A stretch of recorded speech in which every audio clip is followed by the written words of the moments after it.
A'udzubillahi minasyaitonirrajim. Bismillahirrahmanirrahim. Alhamdulillahirabbil alamin. Assalamualaikum warahmatullahi wabarakatuh. Waalaikumsalam warahmatullahi wabarakatuh. Wa bihi nasta'in ala umurud dunya waddin. Assalatu wassalamu ala Rasulillah Muhammad sallallahu alaihi wasallam wa ala alihi wa ashabihi wa man wala amma ba'd. Rabbi shrah li sadri wa yassir li amri wahlul 'uqdatam min lisani yafqahu qawli wa qur rabbi zidna ilma warzuqna fahma. Allahumma faqihna fid din wa 'allimna ta'wil. Ya muallim Daud 'allimna wa ya mufahhim Sulaiman fahimna. Ya muqallibal qulub sabbit qulubana ala dinik wa ya musarrifal qulub sarrif qulubana ila ta'atik. Alhamdulillahirabbil alamin. Pada malam hari ini saya telah diberikan kesempatan oleh Allah Subhanahu wa taala untuk menyampaikan tausiah saya yang ketiga, yaitu berjudul apakah itu Al-Qur'an?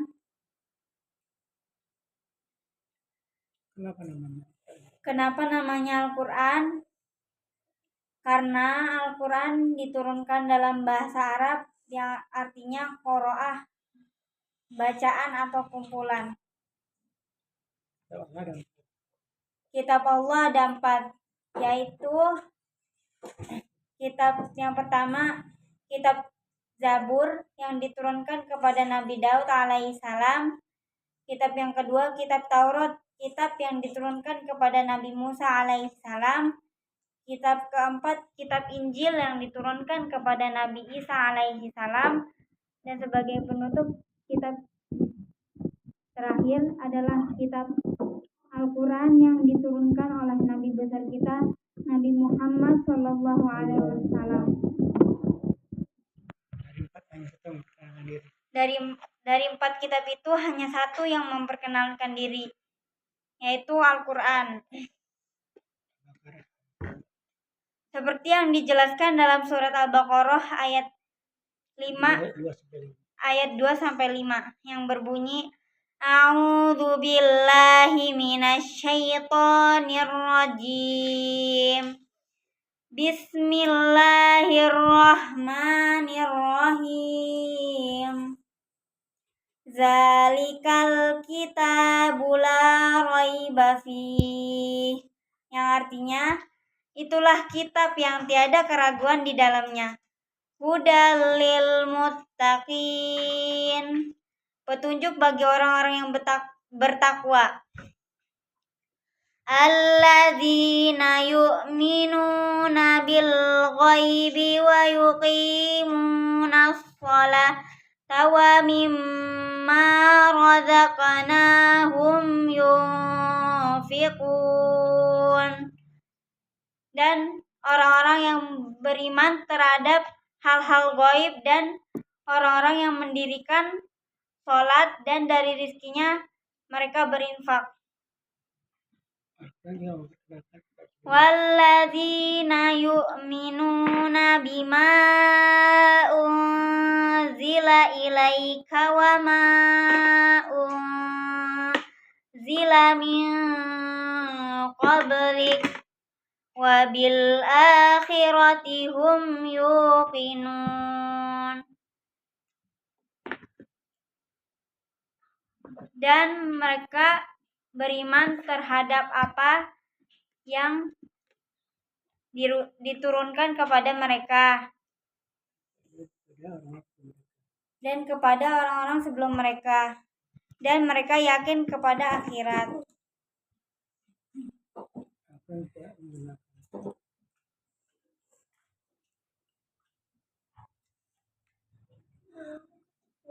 Al-Quran juga mengenalkan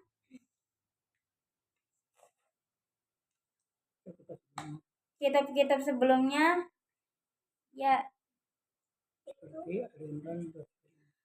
kitab-kitab sebelumnya seperti dalam surat Ali Imran ayat 2-5, yang bunyinya a'udzubillahi minasyaitonirrajim. Bismillahirrahmanirrahim.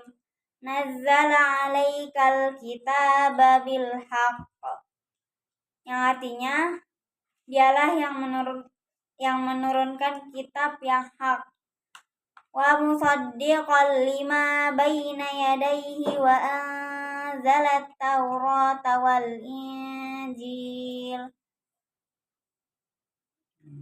Dan yang membenarkan kitab-kitab sebelumnya yaitu Taurat dan Injil. Min qablu hudal linnasi wa anzalal furqan. Dan sebelumnya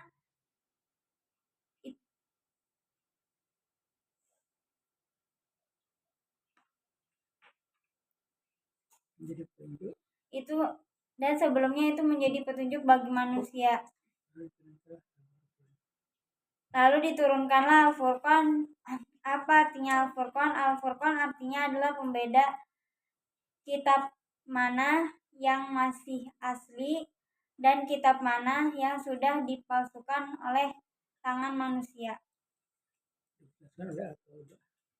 Dijelaskan oleh surat At-Taubah ayat 9 yang artinya sesungguhnya mereka yang memperjualbelikan ayat-ayat Allah dengan harga murah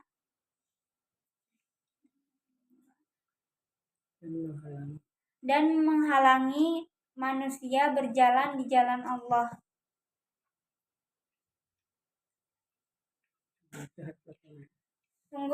Sungguh jahat kelakuan mereka.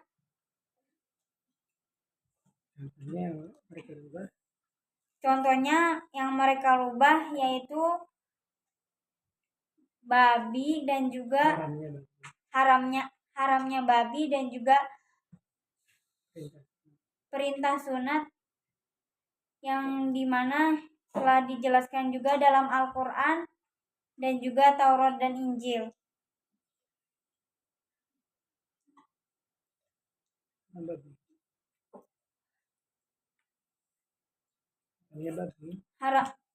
Haramnya babi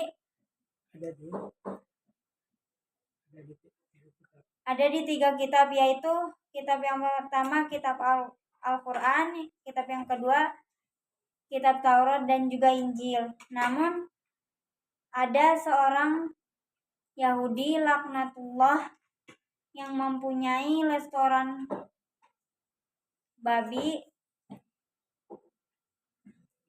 merasa terganggu dengan ayat itu.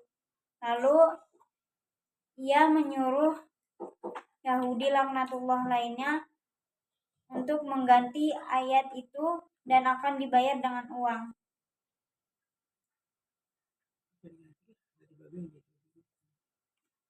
Maka dengan itulah babi diganti menjadi babi hutan. Maka sejak itu orang Nasrani dan orang Yahudi tidak takut lagi untuk makan babi.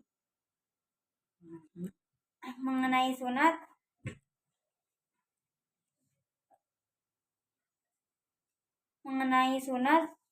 sesungguhnya sunat pun juga sudah dijelaskan dalam Al-Quran dan juga kitab Injil dan Taurat. Namun ada seorang Yahudi laknatullah yang akan merasa terganggu dengan ayat tersebut. Namanya Paulus. Sehingga dia meminta orang untuk mengganti ayat tersebut. Ayat tersebut diganti bukan sunat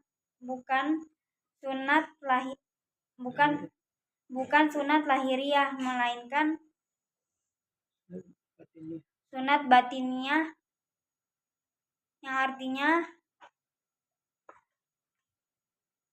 bukan sunat jasmani, melainkan sunat hati dan sunat telinga. Yang lebih parah lagi, mereka mengangkat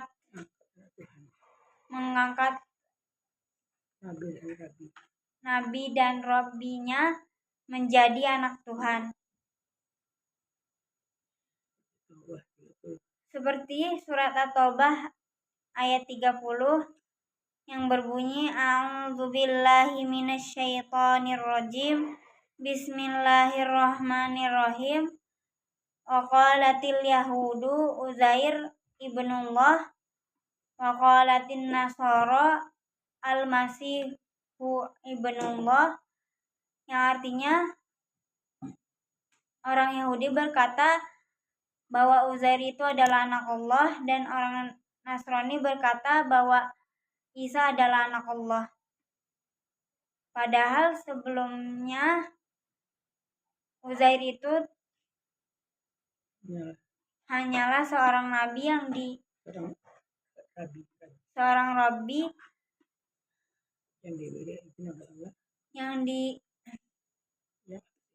yang atas izin Allah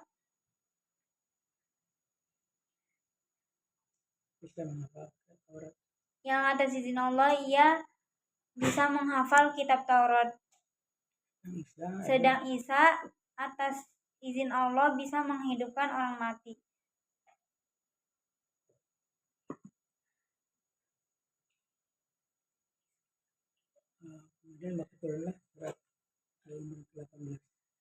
Kemudian maka turunlah surat Ali Imran ayat ke-18 yang berbunyi A'udzubillahi minasyaitonirrajim. Bismillahirrahmanirrahim. Innad-dina indallahil Islam, yang artinya sesungguhnya agama di sisi Allah hanyalah Islam. Maka sejak itu tidak perlu beriman lagi kepada kitab Taurat dan Injil.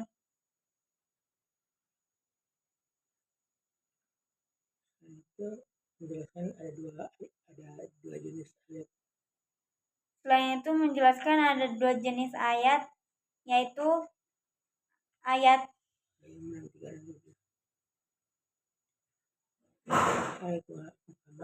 muhkamat yang artinya jelas. Contohnya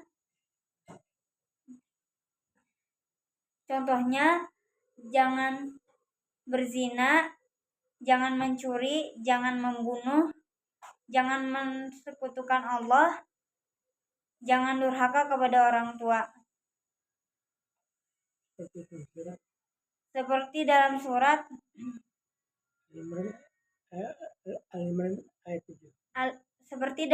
Ali Imran ayat 7 yang berbunyi Fa'ammalladzina fi qulubihim zaygun fayattabi'una ma tashabaha minhu ibtigha'al fitnati wa ibtigha'a ta'wilih wa ma ya'lamu ta'wilahu illallah warrasihuna fil ilmi yaquluna amanna bihi kullum min 'indi rabbina wa ma yadzakkaru illa ulul albab, yang artinya mereka yang cenderung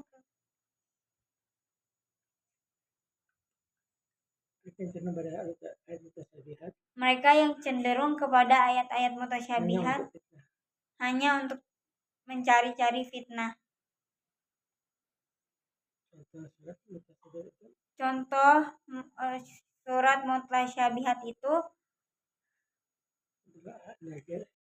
adalah Al-Zariyat ayat 7 yang berbunyi A'udzubillahi minasyaitonirrajim. Bismillahirrahmanirrahim. Wassama'i zatil hubuk, yang artinya demi langit yang memiliki jalan-jalan.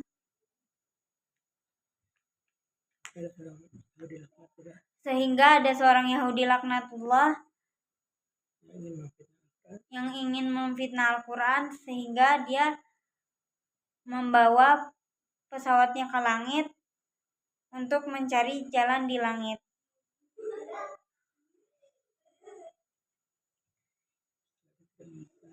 Setelah dia tidak menemukan jalan di langit, ia berkata kepada kaumnya bahwa Al-Quran itu dusta.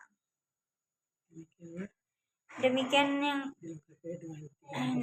dapat saya sampaikan. Sebelum kita tutup, ada hadis yang sangat penting yang akan saya sampaikan yang berhubungan dengan Al-Quran.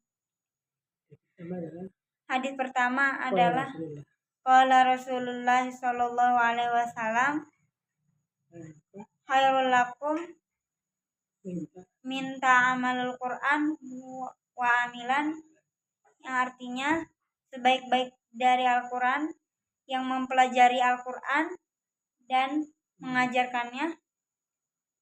Hadis kedua yaitu qala Rasulullah sallallahu alaihi wasallam, Zainul Quran bi adwatikum, yang artinya hiasilah Al-Quran dengan suaramu. Hadis yang ketiga yaitu qala Rasulullah sallallahu alaihi wasallam, laisa minna min lam yatagayana bil kasam, yang artinya bukan dari golonganku yang saat membaca Al-Quran tidak melakukannya.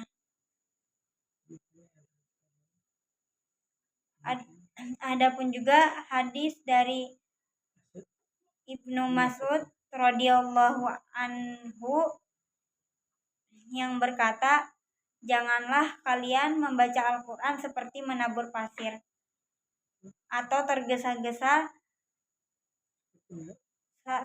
seperti ingin sampai ke akhir ayatnya dengan segera. Demikian yang dapat saya sampaikan. Apabila ada kebenaran itu datangnya dari sisi Allah, namun apabila ada kesalahan saya mohon maaf, itu dari diri saya sendiri. Wabillahi taufiq wal hidayah. Wassalamualaikum warahmatullahi wabarakatuh. Waalaikumsalam warahmatullahi wabarakatuh.